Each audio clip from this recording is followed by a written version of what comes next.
17 مئی کے اخبار میں جو آپ کا بیان تھا اس کے متعلق وضاحت کر دیں کہ کیا توہین رسالت کی اسلام میں کوئی سزا نہیں؟ اگر نہیں ہے تو کیا اس جرم کی کوئی سزا ہونی بھی نہیں چاہیے اور اس معاملے میں حکومت کو کوئی قانون سازی کرنے کا حق ہے؟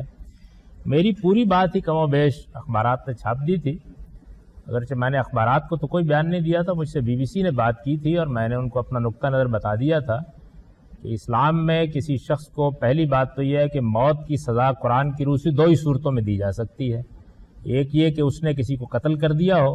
اور دوسرے یہ کہ وہ زمین پر فساد پیدا کرے۔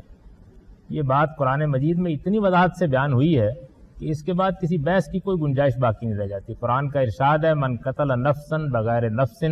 اور فساد فی الارض فکانما قتل الناس جمیعا، جس نے کسی انسان کی جان لی اس کے بغیر کہ اس نے کسی کی جان لی ہو یا زمین میں کوئی فساد پیدا کیا ہو، اس نے ساری انسانیت کو قتل کیا۔ تو یہ تو قرآن کی سری نص ہے، اس کے مقابلے میں کوئی روایت، کوئی فقہی فتویٰ کوئی اہمیت نہیں رکھتا۔ قرآن مجید نے انسانیت کو یہ بتا دیا ہے کہ کسی انسان کی جان لینے کا حق اس زمین پر فرد کو، حکومت کو اللہ تعالیٰ نے 2 ہی صورتوں میں دیا ہے اور وہ اس میں بیان کرتی ہے۔ پہلی بات یہ سمجھ لیجیے۔ دوسری بات یہ بہت اچھی طرح جان لیجیے کہ اسلام میں جو حدود تعدیلات متعین ہیں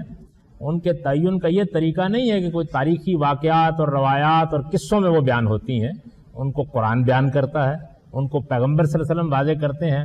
اور وہ قرآن مجید سے واضح ہے کہ صرف 5 جرائم ہیں جن پر شریعت میں سزا مقرر کی گئی ہے،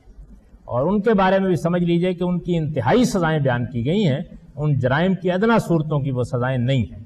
ایک فساد فی الارض کی سزا بیان کی گئی ہے اور یہ بتایا گیا ہے کہ اس میں آپ 4 سزاؤں میں سے کوئی سزا دے سکتے ہیں۔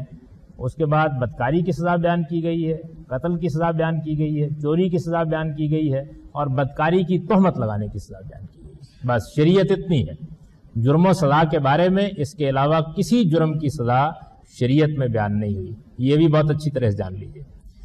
اب رہ جاتی ہے یہ بات کہ کوئی حکومت کسی موقع کے اوپر قانون سازی کرے تو حکومت کو پورا حق ہے کہ وہ قانون سازی کرے، اور وہ قانون سازی جس طرح ٹریفک کے معاملے میں کرتی ہے، جس طرح انسانوں کے دوسرے معاملات میں کرتی ہے، اسی طریقے سے اگر وہ سمجھتی ہے کہ توہین رسالت کے معاملے میں کوئی قانون سازی ہونی چاہیے تو کر سکتی ہے، کوئی معنی نہیں، لیکن وہ قانون سازی موت کی سزا کی شکل میں قرآن کی نص صریح کی روح سے نہیں ہو سکتی۔